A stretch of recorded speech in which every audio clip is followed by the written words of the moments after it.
Have you tried the watercolour salt technique? If you have tried it, do you have trouble getting the textures you want? I'm Jackie Smurden, this is Dunnock Studio. Welcome to Why Not Wednesday, Ways with Watercolour. Let's have a look at how we can use salt and watercolour paint to create some textures. I'm using an indigo today because it's nice and dark and helps you to see what's going on. Quite often, if you use a pale colour, you won't get the same effects as if you use a dark colour. I'm just giving my paper a little dampen down, just so I'm not painting directly onto dry paper. Just checking the sheen, which at the moment is completely shiny and wet. So I've just got to let that settle into the paper. This is a tip that does get difficult when you've got different types of paper, different heat in your studios, different weather. Sometimes this can take a few seconds, sometimes this can take quite a few minutes. So you have to experiment with this, but just keep your eye on the paper. And once it goes to what I call a soft sheen, it's almost like if you have varnish, you have gloss or you have matte, and if you mix the two together, you get a mid sheen. That's what you're looking for, so that the water's sunk into the paper, but it's not dried out completely.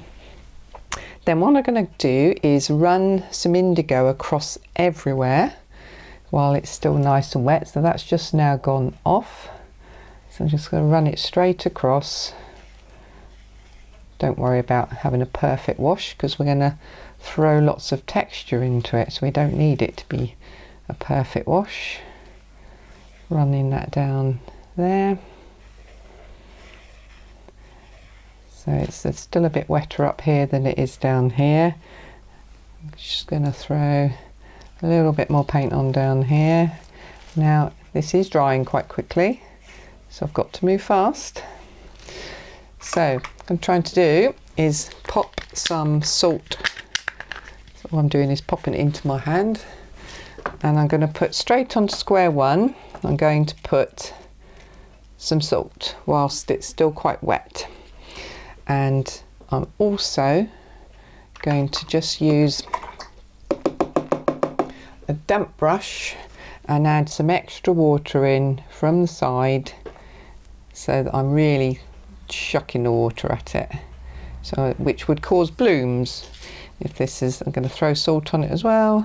Slightly overdone it and gone over there. So that's now settling into that wash, and we'll see what happens as it starts to dry as we go across. And this is maybe a minute or so difference. I'll put some salt in here and then wait another minute.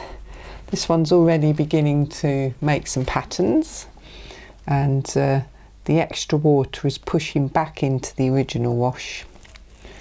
So now I'm going to keep going. This one is slightly damper than that one, so I'm working clockwise. So I'm now going to pop some in here. You can use any sort of salt you've got handy. And then I'm going to wait for this one just to lose most of its sheen, just so you can get a comparison.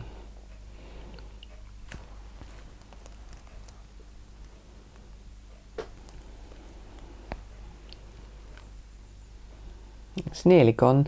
Salt is very, very good for adding texture or suggesting snow or clouds. I'm just popping some in this last area, and obviously popping the rest over my shoulder for good luck. Right, now whilst that's settling and drying, I shall just show you some I've done earlier, or quite a while ago actually. These are also in a very dark blue. It's a slightly different blue but similar in its value, its tone. So the first line is table salt, And what I want you to look for there is the amount of movement in those salt blooms. And that was a wet wash. You can see that I've added the salt whilst it was still wet. And the same wet wash with sea salt, a fine sea salt. There's no exact science to this, you just have to experiment. Then table salt when it was very dry, virtually nothing. And then we've got sea salt when it still had a little bit of a soft sheen on it, but not very much happened there either. Table salt with a soft sheen, did a little bit more. And then the sea salt with ever such a slight sheen left. There's one little star here, which is probably where there's a tiny bit of moisture left on the paper. Back to the sea salt, and I love this one. This is wet on wet, so like I did at the beginning, I've got a wet wash and then I've dropped water in from one side, and I don't know if you can see those absolutely beautiful fern-like shapes and patterns. Let's see if I can just get that a little bit closer for you. Over on the right hand side there, I absolutely love that. So for me, salt, wet wash and extra water gives you fabulous effects, but it depends on your choice. And same again with the sea salt, lots and lots of extra water around the edge has caused these blooms and runs, etc. I also explored different ingredients. The one on the left here is soda crystals, and funnily enough it didn't work as well as I was hoping. You've got a little bit of stars there, or flowers, or whatever you want them to be. And then coarse rock salt did actually do quite a good job, but it sort of got left behind a little bit. So out of all of them, my favourite is most definitely table salt, which is the easiest one to get hold of. Easy to control when you're popping it on, and comes out with the most amazing blooms if you want it to.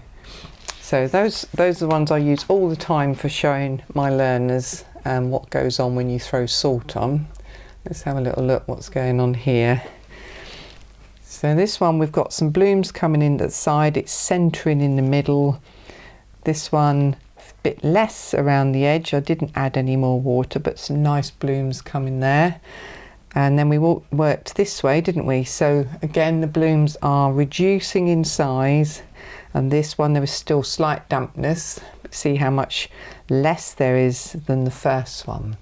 So when you're using salt, you let it dry completely. It's best not to use a hairdryer because you will slow down the effects. Now if you want to stop the effect going any further, that the hairdryer may well do the job, but if you want to see what's going to happen organically, then try just leaving it to dry. So I'm going to leave that now and come back to it shortly. So this is now dry. You just need to rub all the salt off with your fingers, and that's the easiest way to do it. And let's take off our tape and hope it comes off cleanly. I've got low tack tape here, which I tend to buy from a DIY store in the decorating department, which actually works really well and generally is a lot cheaper than art low tack tape. It's gone underneath a little bit on the edges there, but that doesn't matter. Just a little exercise we're doing. So that's quite nice actually.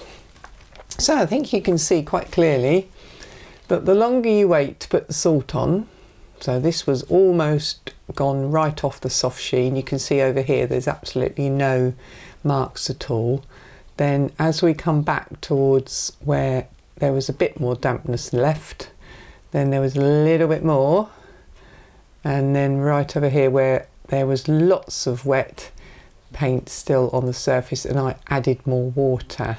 Now for me personally, as an artist who likes textures, I love this. This is my go-to technique. This I wouldn't use very often, but it would be really useful to suggest a sprinkle of stars or maybe some flowers in a field. You could try it with different colours and see what happens. These are sort of in between the two, and you can see it's just a case of timing. So give yourself a little bit of time to sit and play with some salt, see what textures you can make, and then see if you can incorporate those into your paintings. Sometimes once you've made one of these, you can see something in it, and then that helps you to carry on painting a glaze over the top and creating something very unique that you could never create with a brush. So I hope you enjoyed that. See you all soon on the next video. Take care. Bye for now. Happy painting, everybody.